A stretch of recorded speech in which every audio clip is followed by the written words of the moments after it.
Et bienvenue dans cette étape finale de notre projet sur Kyivstar, où est-ce que aujourd'hui on va arriver à la valorisation finale de l'entreprise. Et j'ai construit l'évaluation autour de quelques hypothèses, puis on va y aller une par une pour expliquer comment je suis arrivé à la valorisation finale de Kyivstar. Donc, commençons dès maintenant avec la première étape, hein, le profil des revenus. Et si jamais vous voyez cette vidéo et vous n'êtes pas euh, connaissant de Kyivstar, il y a deux vidéos précédentes pour vous introduire à l'entreprise, où est-ce qu'on décrit l'entreprise et on regarde un peu ses états financiers. Aujourd'hui, on fait nos hypothèses. Donc, le profil des revenus, il y a vraiment trois points sur lesquels je fais des hypothèses. Euh, le premier étant le nombre de clients mobiles. Donc, la principale activité de Kyivstar est un fournisseur de réseau cellulaire. Ensuite, le revenu moyen par utilisateur et le revenu, disons, fixe broadband, où est-ce que là, c'est lorsque vous êtes à la maison pour ordinateur, Internet, etc., entreprise. Donc, ça va être ça ici.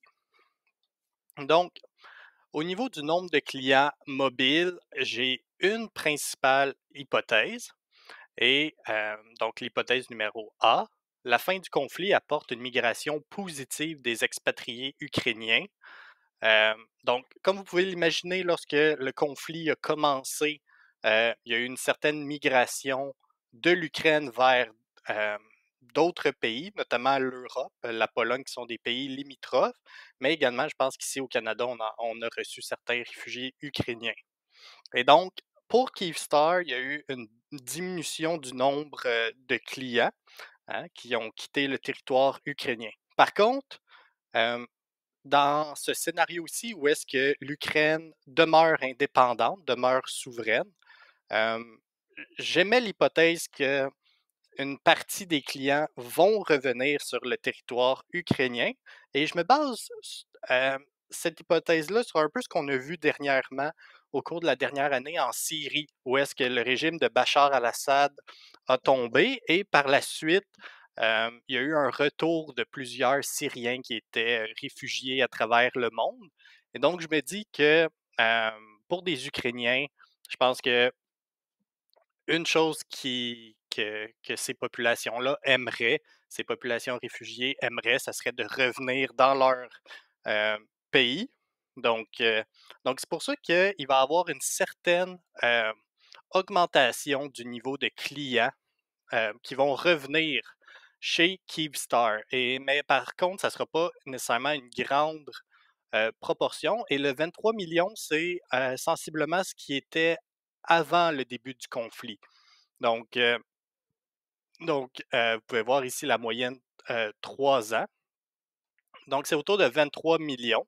Donc, techniquement, tout ce que je fais, c'est le nombre de clients mobiles va revenir au niveau qu'il était avant la guerre. Donc, je ne pense pas que c'est une hypothèse qui est extrême. Et on a pu le voir au niveau de la situation en Syrie. Plus d'1 million de Syriens sont rentrés chez eux. Dans l'ensemble, 80% des réfugiés espèrent retourner en Syrie. Donc, j'essaie d'extrapoler un peu à la population ukrainienne. Par contre, une des raisons pourquoi j'ai pas nécessairement une grande croissance, hein, on peut voir 0,3%, la croissance annuelle du nombre de clients pour le mobile, c'est le fait que euh, Kyivstar a déjà une part de marché qui est énorme en Ukraine. Donc, vous pouvez voir sur le graphique qui est ici, on parle de 48, 47, 50% du marché. Donc, c'est un marché qui est très concentré, celui mobile.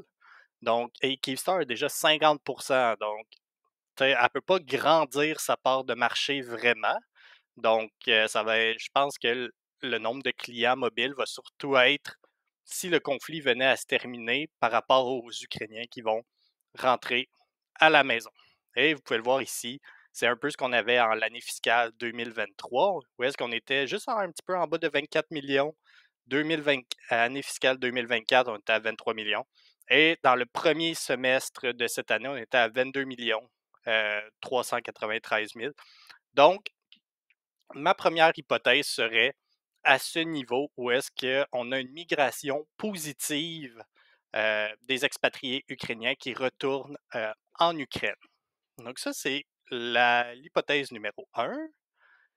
Bon, l'hypothèse numéro 2 va être le revenu moyen par utilisateur mobile. Et là, c'est la plus grande hypothèse que j'ai. C'est possible que ça ne se réalise pas.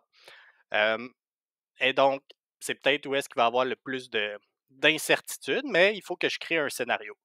Donc, aujourd'hui, on est à un revenu moyen par utilisateur de 3,40 par mois par utilisateur.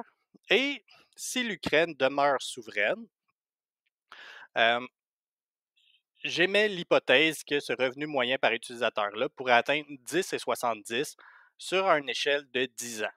Et pourquoi le 10 et 70? Bien, premièrement, il faut regarder le graphique qui est ici.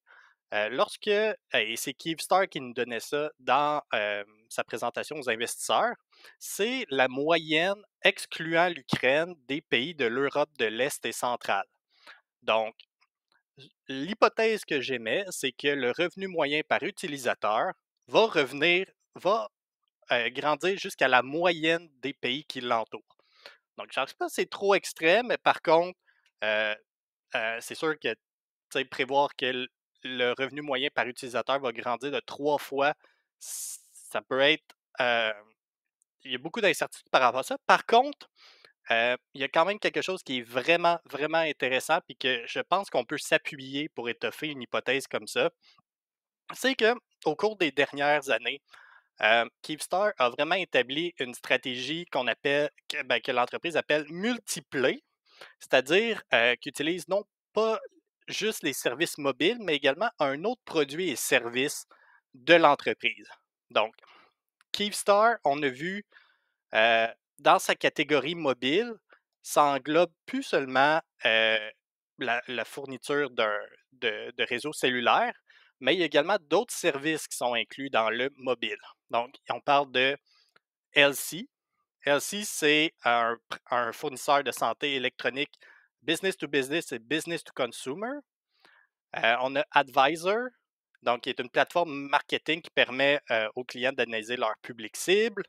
On a Kyivstar TV, qui est le plus grand service de diffusion de médias en continu ukrainien. On a Uklon, qui est une acquisition récente de l'entreprise, qui est le Uber ukrainien, si vous voulez, ou le Lyft ukrainien, ou le DoorDash ukrainien.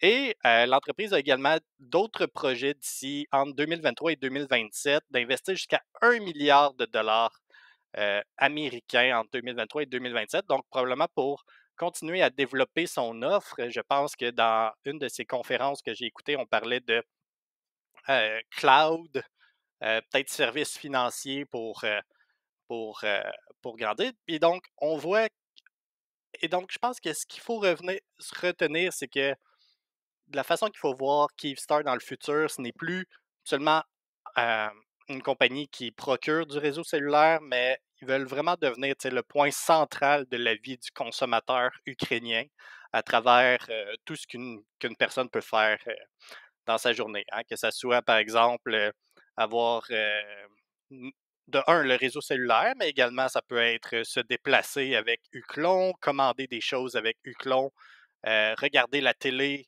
certains programmes avec Kyivstar TV, euh, euh, s'occuper de sa situation de santé avec LC. Si, par exemple, dans les différents investissements qu'elle fait, elle va acquérir quelque chose au niveau des services financiers, ben, que la personne puisse avoir ses opérations bancaires et financières avec Kyivstar. Et donc, je pense que c'est vraiment comme ça que l'entreprise va essayer de se transformer à travers le temps.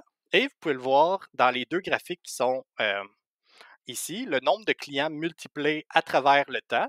Donc, malgré que, comme on a vu précédemment, que le nombre de clients total, lui, a diminué, hein, à cause que des personnes se sont expatriées hors de l'Ukraine, le nombre de clients multiplié, donc qui utilisent non pas seulement les services de réseau cellulaire de l'entreprise, mais également un ou des différents services qui sont ici, eh bien, ça a augmenté, passant de un petit peu moins de, disons, autour de 4 millions à 6 millions dans la première moitié de cette année.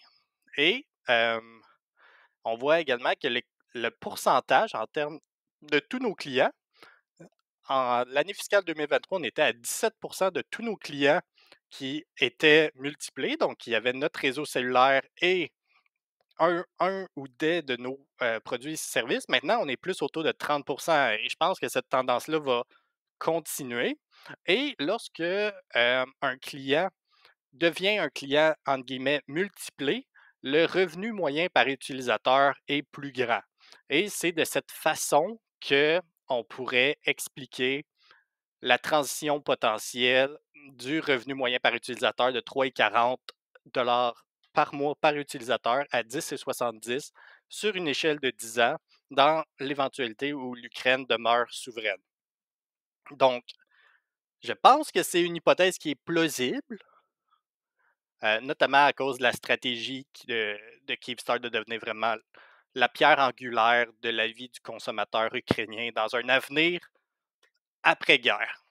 Et finalement, notre dernière hypothèse pour le profil de revenus, ça va être les revenus haut débit fixe. Donc, comme on l'avait mentionné, Kyivstar offre également, par exemple, Internet, téléphonie résidentielle.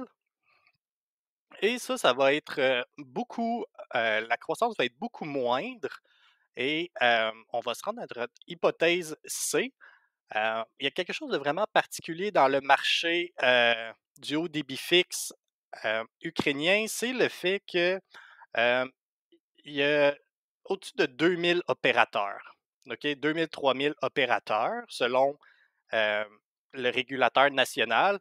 Et c'est parce que il y avait un avantage fiscal euh, à avoir une structure comme ça. Donc, j'ai écrit ici plusieurs pourquoi cette structure de marché.